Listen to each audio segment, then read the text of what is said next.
something other than the status quo, something other than, I know it's a harsh word to use, but we were on a glide path to national suicide between open borders, between uncontrolled bureaucracy, between our total surrender on trade and economic policy, the throttling of American energy, the destruction of our culture, our education system, and the destruction of the rule of law. We were going to become a failed nation. And he changed all of that. And he offered people not just a choice, but hope for the first time in their lives. They had hope that somebody in this system would fight for them. Nobody would ever choose to endure the 10 years of communist persecution that he, his family, his business associates, and his friends were subjected to.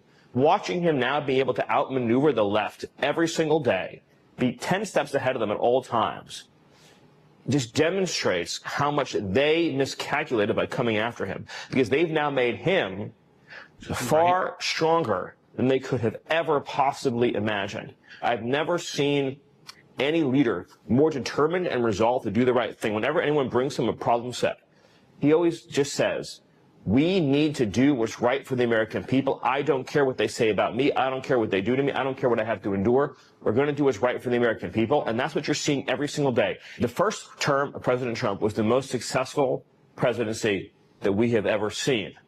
But the second term is defying even the highest expectations the American people have ever had. What do you think happens to the Democrats as a whole? They took things way too far on a lot of fronts. Where do you think their party goes from here? Part of the reason why they have resorted to lawfare as effectively their entire political strategy is because they have an unsellable ideology. In other words, they're committed in a popular democracy. They're committed to a series of beliefs that are like 10, 20% in support. So they have to be corrupt to get anything done. Men and women's sports, as the president says, completely open borders to the worst criminals on the face of the earth.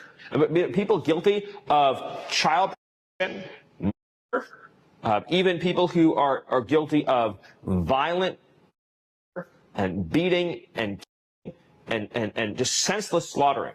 And they're let in without limitation for 4 years, right? A political party that's committed to raising taxes on everybody, right? A political party that is against the police, that wants to defund the police in your community, that wants to let rioters run free. And the punching bag for all of this are the hardworking American citizens. The people who do it right, they're the ones who are getting the brunt of it every day, economically, socially, culturally. So it's an unwinnable political message. If we can accomplish these reforms to just have a free and fair society,